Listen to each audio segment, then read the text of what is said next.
New Profit Sharing Ratio by Satish Parmar. Admission of a partner.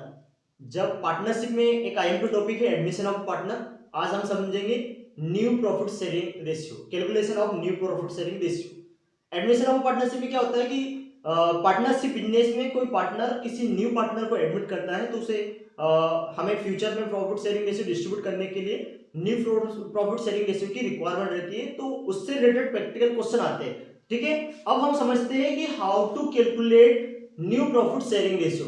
उसे समझने से पहले कुछ बेसिक थिंग समझ लेते हैं चैप्टर से रिलेटेड, देन आफ्टर हम प्रैक्टिकल क्वेश्चन स्टार्ट करते हैं। मेन हेड क्या है, मेन टॉपिक क्या रहेगा हमारा, एडमिशन ऑफ अ पार्टनर।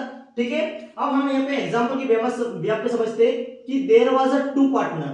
कितने पार्टनर थे? टू पार्टनर थे, ए एंड बी।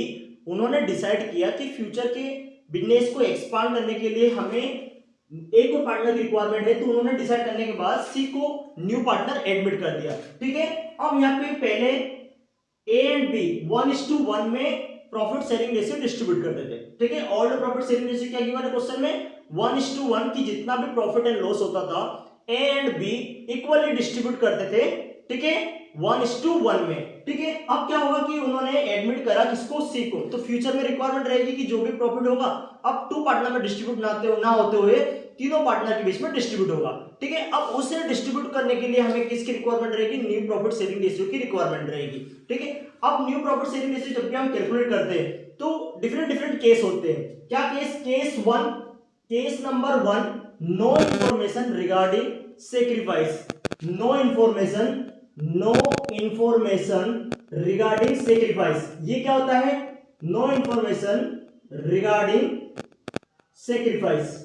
अब देखो सेक्रीफाइस क्या होता है समझो पहले। अब यहाँ पे ए एंड बी, पहले की बात कर रहे हैं पार्ट जब सी एडमिट नहीं हुआ था, तो ए एंड बी जैसे एग्जांपल समझ लेते हैं हम कि बिजनेस में यदि मान लो 10 लाख का प्रॉफिट होता है तो ए को रिसीव होता था 5 लाख और बी को रिसीव होता था 5 लाख। बट अब फ्यूचर में क्या होगा कि जिससे जब भी प्रॉफिट होगा फ्यूचर में 10 लाख, तो ए को 5 लाख नहीं मिलेगा, ना ही बी को 5 लाख मिलेगा। क्यों? क्योंकि यहाँ पे हमें कुछ शेयर किसको देना पड़ेगा, सी को पे करना पड़ेगा।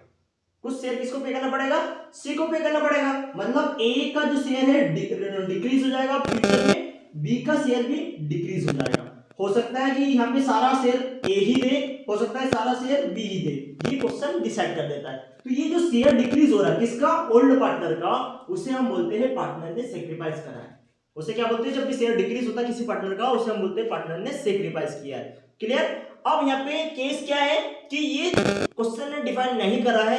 एक इस केस में कुछ क्वेश्चन ऐसे आएंगे जब यहाँ पे ये डिफाइन नहीं करा होता है कि किस पार्टनर ने कितना सेक्रीफाइस करा है, और आपसे पूछ लिया था डायरेक्ट कि calculate new profit sharing ratio. ठीक है, तो केस 1 में हम स्टार्ट करते हैं एग्जांपल के बिहाफ पे। ठीक है, हम यहाँ पे समझते हैं कि there was a two partner. हमने एग्जांपल समझा कि एग्जांपल 1 स्टार्ट करते हैं हम कि there was a two partner Ram and Suresh.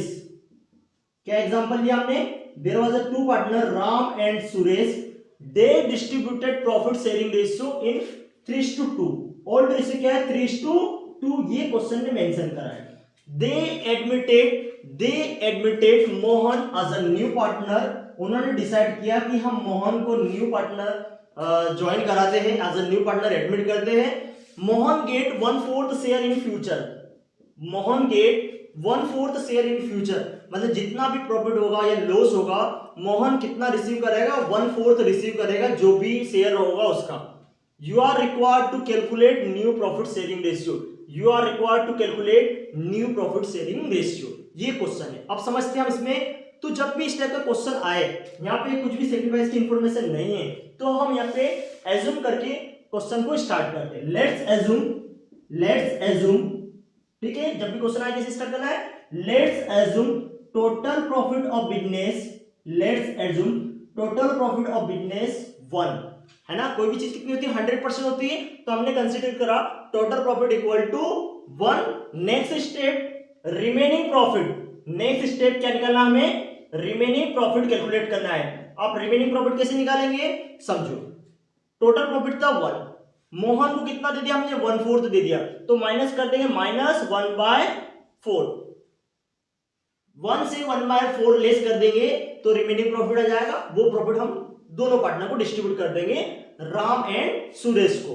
तो कैसे सॉल्व होगा, देखो इसके नीचे कुछ नहीं है मतलब 1 है, दोनों का एलसीएम ले लिया 4 और 1 में 4, ठीक है 1 को डिवाइड किया 4 से 4 आया, 4 का मल्टीप्लाई किया 1 में तो कितना आया 4, ठीक है माइनस का सिंबल है बीच में माइनस लगा दिया हमने, 4 को 4 से डिवाइड किया कितना आया 1 आया, 1 का मल्टीप्लाई 1 में किया कितना आया 1, 4 माइनस 1 कितना जाएगा 3 और अपन में क्या है 4, ये क्या आ गया हमारा, ये आ गया हमारा रिमेनिंग प्रॉफिट। जब भी रिमेनिंग प्रॉफिट आ गया, अब इसके बाद नेक्स्ट स्टेप क्या है, नेक्स्ट स्टेप ये है कि remaining profit distributed among old partner. क्या है next step, remaining profit distributed among old partner, जो भी प्रॉफिट आया है उसे ओल्ड पार्टनर में डिस्ट्रीब्यूट कर दो, तो इससे क्या हो जाएगा ओल्ड पार्टनर का न्यू रेशियो आ जाएगा। अब ओल्ड पार्टनर कौन है, राम, ठीक है। अब राम का ओल्ड रेशियो क्या है, देखो ओल्ड रेशियो है 3 और अपन में क्या आएगा 5, कैसे इन दोनों को प्लस करते हैं 3 और 2 को, तो राम का ओल्ड रेशियो है 3/5,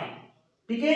कितना प्रॉफिट डिस्ट्रीब्यूट करना है, रिमेनिंग 3/4 डिस्ट्रीब्यूट करना है, तो इनटू 3/4, ठीक है। तो क्या हो जाएगा 3 3 9 और 5 4 20, तो राम का शेयर क्या होगा, न्यू रेशियो क्या होगा राम का 9/20। नेक्स्ट पार्टनर का देख लेते हैं हम सुरेश का, तो सुरेश का कितना है ओल्ड रेशियो, तो यहां हमने डिसाइड किया सुरेश ओल्ड रेशियो है उसका 2/5, क्वेश्चन में मेंशन है 2/5, और कितना डिस्ट्रीब्यूट करना है हमें, डिस्ट्रीब्यूट करना हमें 3/4, तो 2 और 3 कितना हो जाएगा 6, 5 4 कितना हो जाएगा 20, क्लियर। अब इसके बाद इसको हम रेशियो के फॉर्म में रख देंगे तो हमारा रेशियो आ जाएगा।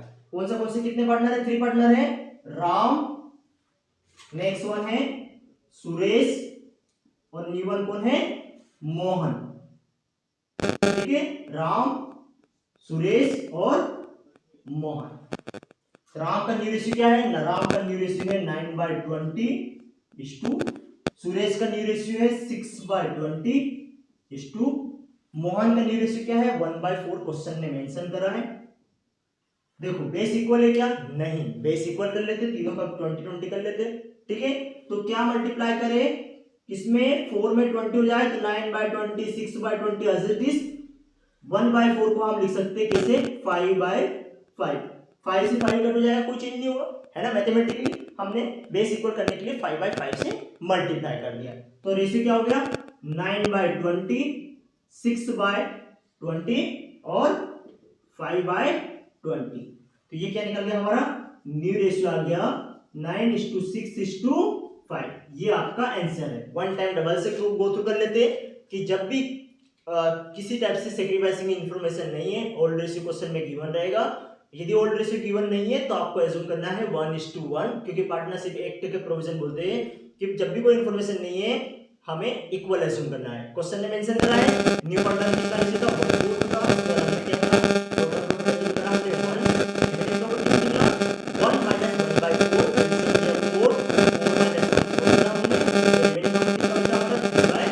तो क्या निकला हमने remaining profit distributed among old partner कौन है राम का ओल्ड रेशियो क्या था 3/5 इनटू न्यू रेशियो क्या था, मतलब जो डिस्ट्रीब्यूट करेंगे वो क्या था रिमेनिंग प्रॉफिट 3/4, तो न्यू रेशियो आ गया हमारा 9/20।